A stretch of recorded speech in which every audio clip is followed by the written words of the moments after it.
Welcome. I'm Doug Morgan, and you're listening to Uncommon Sense, where we hunt for the truth in the topics you're not supposed to talk about, Christianity and politics.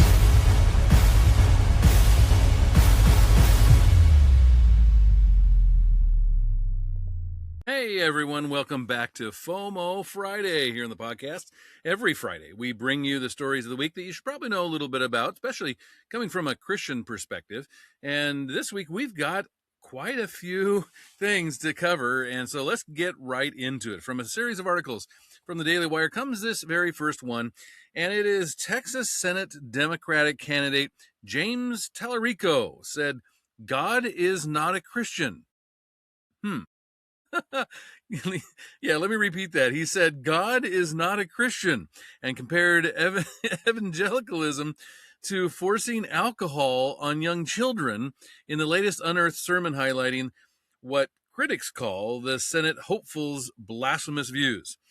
In the nearly 20-minute long sermon entitled God is Not Christian, Confronting Christian Nationalism, Tallarico seemingly downplayed the divinity of Jesus and appeared to reject a key passage from the Gospel of John stating that Christ is the only way to God.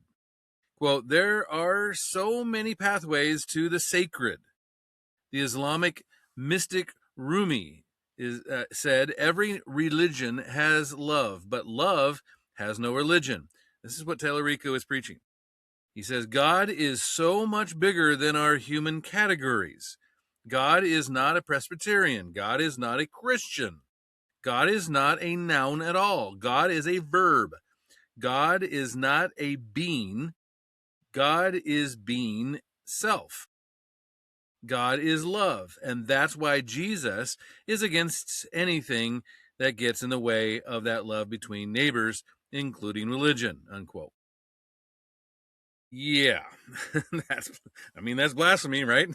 The politically charged message delivered on October 22nd of 2023 at his home church, St. Andrew's Presbyterian in Austin, shows the leftist seminarian sharing a text that he received from a mentor that mocks the Christian faith, the world's largest faith tradition and one deeply woven into the fabric of Texas culture.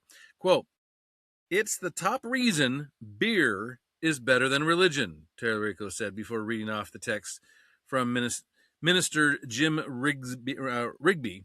Quote, "Number one, when you have beer, you don't knock on people's doors trying to give it away," he said. Well, Tallarico then compared introducing children to Christianity as forcing them to drink alcohol by saying, "Number two, there are laws against forcing beer on minors who can't think for themselves. Number three, nobody's ever been burned at the stake because of their favorite brand of beer. Number four, you don't have to wait more than 2,000 years for a second beer." Yeah, the congregation, of course, laughed at that. But anyway, Tallarico expanded on the beer analogy as he opened up about his deep disdain for Christianity, blaming what he called the rise of Christian nationalism for why he is embarrassed to be a believer. This is what he said. He said, "If I'm being very honest, sometimes I hesitate before telling someone I'm a Christian. There is a cancer on our religion. Until we confess the sin that is Christian nationalism and exorcise it from our churches, our religion can do a lot more damage than a six-pack of Lone Star," unquote. He goes on to say, there is nothing Christian about Christian nationalism. A religion of sharing became a religion of greed. A religion of peace became a religion of violence. A religion of forgiveness became a religion of judgment. A religion of ego transformation became a religion of ego affirmation. Today, Christian nationalists obsess over people's private parts while the planet burns. Boy, there's so we could do a whole podcast on that. Maybe I'll do that. Maybe I'll break that. It's a 20-minute sermon. Maybe we'll do that here in the future. We'll just dissect his his sermon. That would only give me about 10 minutes to go over it and go over all the terrible parts of it. I don't know. Anyway, in recent years, the political left has regularly used the term Christian nationalism to smear believers who use the Bible as the basis for their moral and political convictions. Data from the Public Religion Research Institute shows that about 46% of white Christians and 39% of Christians of color in the U.S. qualify as adherents or sympathizers of Christian nationalism. Now, Tellerico is part of a host of leftist candidates invoking the Christian faith. And we'll get into those here in a second. A survey of Christian voters across the denominations last year revealed a staggering collapse in trust in the Democratic Party, with 75% reporting little to no trust in the party, according to the data shared with Time magazine. More than half said they trusted the GOP to protect their values, while 70% said they have little or no confidence in the federal government. Okay, that's fair enough. Adding to the alarm, 61% said life in America has become harder for people of faith over the past decade. Quote, you can't be the majority party if you ignore the majority faith in this country, is what Doug Paget, a leftist pastor and executive director of Vote Common Good, told the outlet. We know there's this tension in the party. And as his November election against Republican Ken Paxton approaches, Tellerico faces an uphill battle with Texas' largest faith group, evangelical Christians, of course. A recent Fox News poll found that 78% of white evangelicals plan to vote against him. But yet, if you look at the polls, he's running pretty neck and neck. So it'll be really interesting to watch. Well, another politician or wannabe politician is using God. Abdul El Sayed, the Muslim socialist aligned Democrat nominee for Michigan's open Senate seat, compared his radical politics to Jesus, arguing that Christ was also considered a radical in his time. A newly unearthed audio revealed by the Daily Wire shows El Sayed making the unusual comparison during a May interview with the Progressive Christians podcast. Ooh, I haven't listened to that. Don't know if I'd want to, but yeah, I mean, when he, maybe I'll do a podcast on them. When he was asked about left-wing priorities such as Medicare for all, opposition to war, and resisting corporate influence in politics. Quote, obviously, Jesus was a healer and very focused on people's bodies being redeemed. And yet those transforms or policies are being named radical. And we know that you have been referred to as radical. So what do you think about that title is what the host asked him. Quote, Jesus, peace and blessings be upon him, was considered radical in his time too, El Sayed said.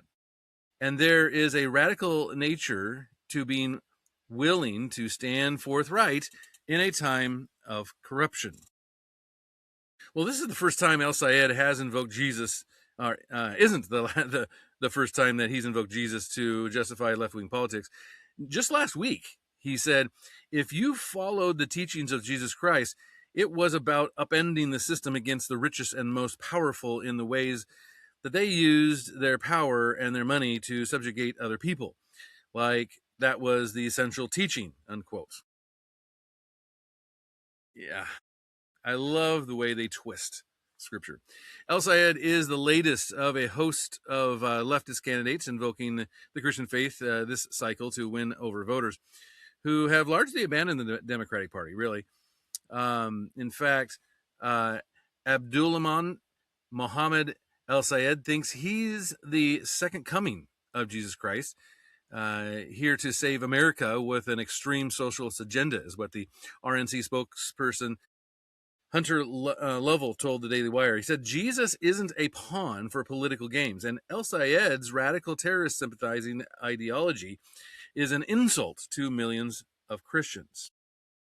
A survey of Christian voters across the denominations last year revealed a staggering collapse in the trust of in the Democratic Party, with 75% reporting little to no trust in that party. Quote, you can't be the majority party if you ignore majority faith in this country, is what the Doug Padgett wrote. And the survey here said that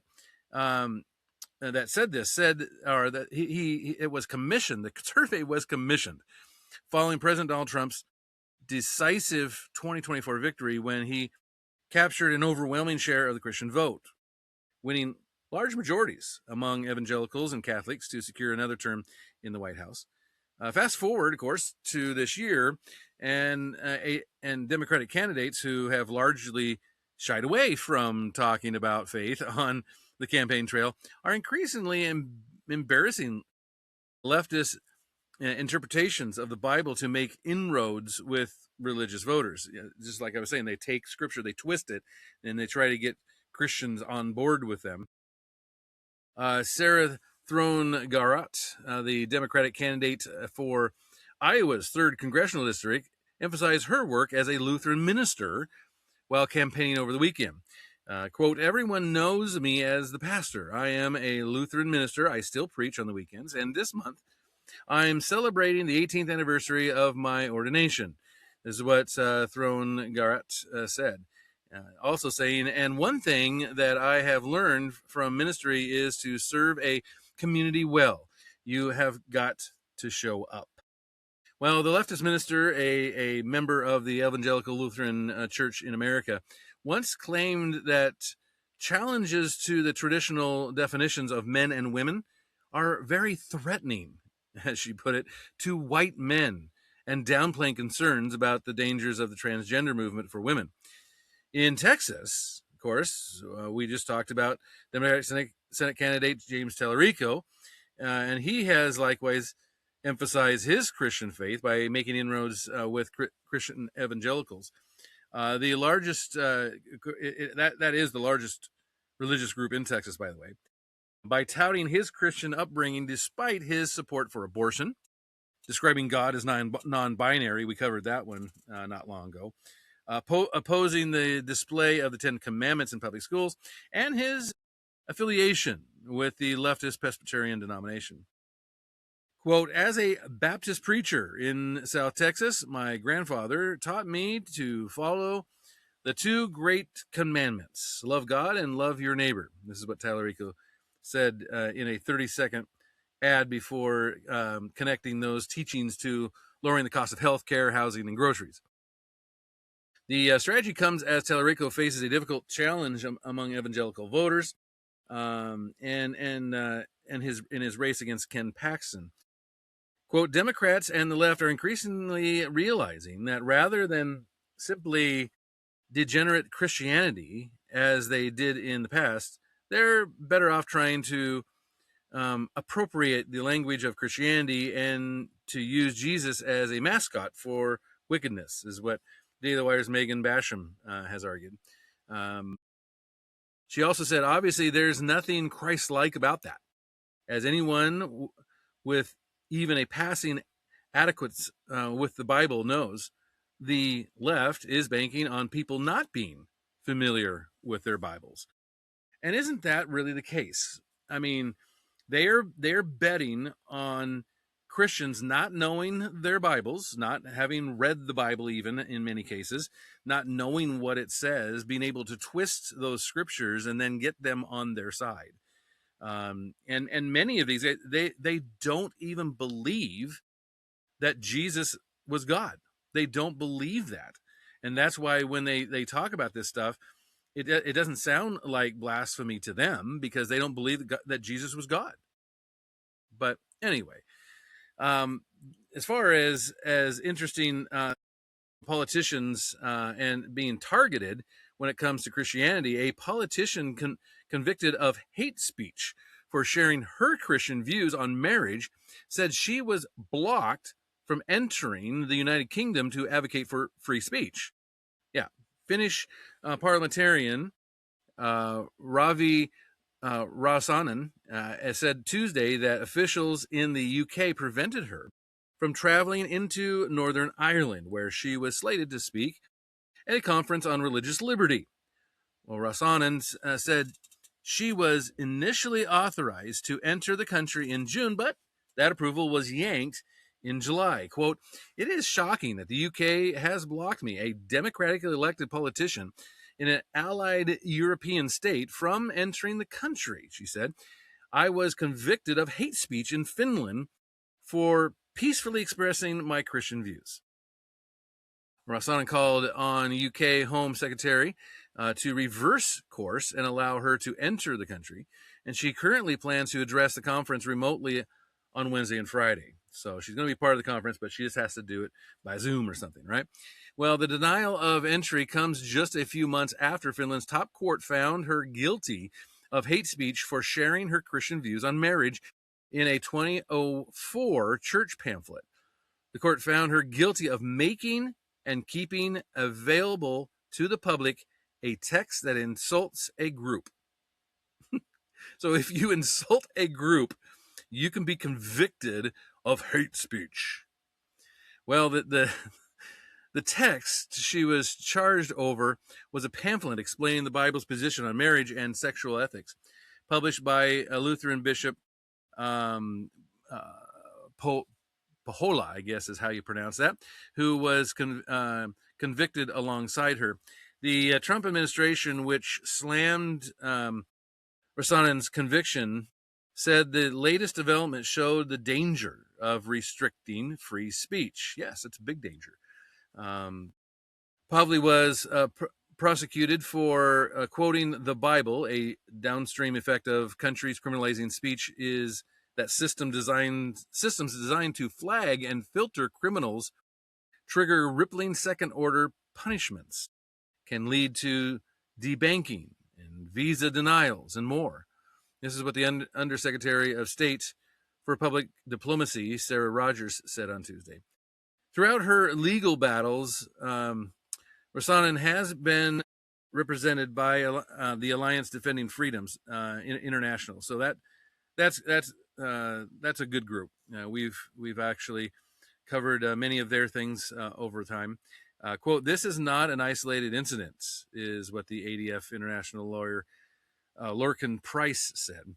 Also saying the UK has in the last year blocked a number of mainstream conservative individuals, politicians, and now even a member of the Finnish parliament and a Lutheran bishop from entering the country. This trend is yet another example of the severe and escalating censorship crisis in Great Britain. The UK itself has a troubled track record on free speech. In May, a pastor was fined for preaching on John 3:16 inside a so-called safe access zone outside a Northern Ireland hospital that performs abortions. Well, some good news happened when it came to, I guess you could call them politicians too. Dr. David Morens, the longtime senior science advisor to Dr. Anthony Fauci, pleaded guilty this week to 1 count of conspiracy to commit offenses and to defraud the United States. The 78-year-old former National Institute of Allergy and Infectious Diseases official entered the plea after an April indictment. He actually faces a maximum of 5 years in federal prison as well as $250 fine. $250,000 fine. That's a little different. That's according to the Washington Examiner, anyway. Morens first garnered backlash in 2023 in the House Oversight Committee Committee's Select Subcommittee on Coronavirus Pandemic found that he had conducted official business on his personal Gmail account specifically to avoid the Freedom of Information Act requests. In 2021, he told colleagues to contact him on that personal email and said that he would delete anything he did not want to see in the New York Times, according to the Examiner. The same investigation showed a personal friendship between Morens and then EcoHealth Alliance President Dr. Peter Daszak. The private organization received government funding for bat coronavirus research carried out at the, yes, you guessed it, Wuhan Institute of Virology. The $3.1 million grant Now remember, these are grants, so they don't have to pay this back. This is just free money, right? The $3.1 million grant titled "Understanding the Risk of Bat Coronavirus Emergence" included a $600,000 sub award to the Wuhan lab. Now, some researchers who reject the animal to human spillover explanation have referred and referenced that work as a possible source of SARS-CoV-2. I mean, that's pretty obvious, right? Prosecutors charged Morens with concealing records related to the grant, alleging he acted with at least two other unindicted co-conspirators. According to the case, the group worked to reinstate the funding after it was terminated and to push back against the idea that COVID-19 resulted from a laboratory incident. Although Daszak is not named in the plea agreement, the document identifies co-conspirator number one as the author of an April 2020 email that the Washington Examiner previously reported as coming from him. In that message, EcoHealth Alliance staff confirmed they would, quote, communicate with Morens via Gmail from now on, unquote.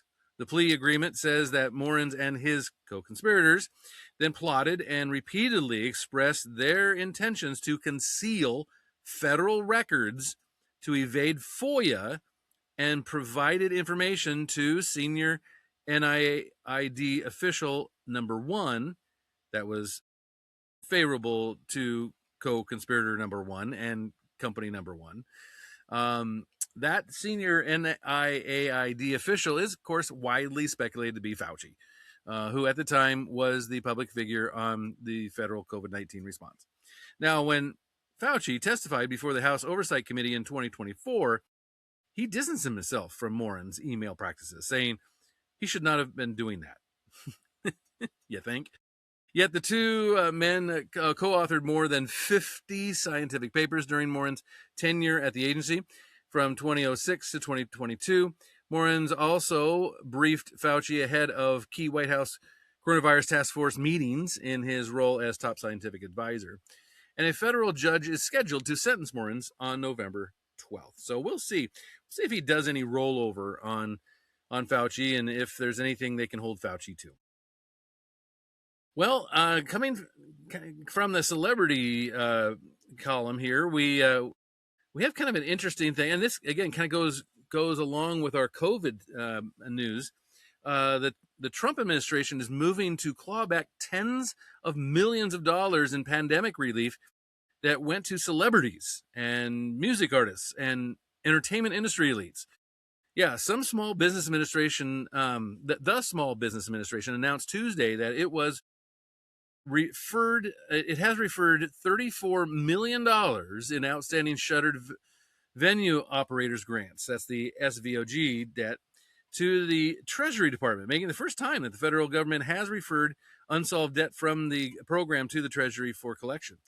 The move is part of a broader effort by SBA Administrator Kelly Loeffler to recover pandemic-era funds that the agency says were improperly awarded or remained outstanding. Congress authorized, get this, $16.25 billion for the program, with individual applicants eligible for grants of up to $10 million. I mean, you could, as one individual, get $10 million. But the program ultimately became a source of millions of dollars in federal aid for some of the entertainment industry's wealthiest names. I mean, Business Insider previously reported that musicians including Lil Wayne, Chris Brown, Marshmello, Steve Aoki, and members of Alice in Chains received millions of dollars through the program. Lil Wayne's touring company received an $8.9 million grant. Almost $9 million is what Lil Wayne's touring company received. Records reviewed by Business Insider showed that more than $1.3 million was spent on private jet flights and more than $460,000 on clothing and accessories, while nearly $88,000 was charged to taxpayers for a concert that the rapper did not ultimately perform. So we got $88,000 for not performing. Well, Chris Brown's touring company received $10 million, with approximately $5.1 million going to Brown personally. His company also charged nearly $80,000 to the grant for his birthday party. Ooh, I would love that. Have the taxpayer pay $80,000 for my birthday party? Marshmallow received $9.9 million, while Steve Okoye, touring company, received millions more. Business Insider reported that his company used approximately $1.9 million of its grant for officer pay. Okay. The program's rules allowed recipients to spend grant money on a broad range of authorized business expenses, including payroll and owner compensation. That meant wealthy artists could qualify through corporate entities connected to their touring operations, even if they personally possess substantial assets, provided that their business met the program's eligibility requirements. The grants were intended to keep struggling businesses in the live entertainment industry afloat during the pandemic. And when venues and performances were shut down across the country, they would rely on this money. Well, instead, critics have pointed to instances in which large sums flowed to already wealthy entertainers and their business managers. The program's problems began almost immediately after Congress authorized the grants. In 2021, amid pressure from lawmakers to get the money out to struggling entertainment businesses as quickly as possible, the Biden administration, get this, directed the SBA personnel to, quote, presume applicant assertions to be true. So if you put it on an application, they were to assume and presume that it was true, and expected the review and applicants under expedited. Sorry, they wanted to expedite these things if they were under $500,000. Now, as many as 2/3 of approved applicants were reportedly, get this, on the Treasury Department's do not pay list. Yet 2/3 of them were on that list. And the SBA says its current effort is intended to restore accountability and ensure that the pandemic relief programs do not become a permanent loss for taxpayers. Well, good luck clawing that back, right? So, hey, really good news, again, in the celebrity department.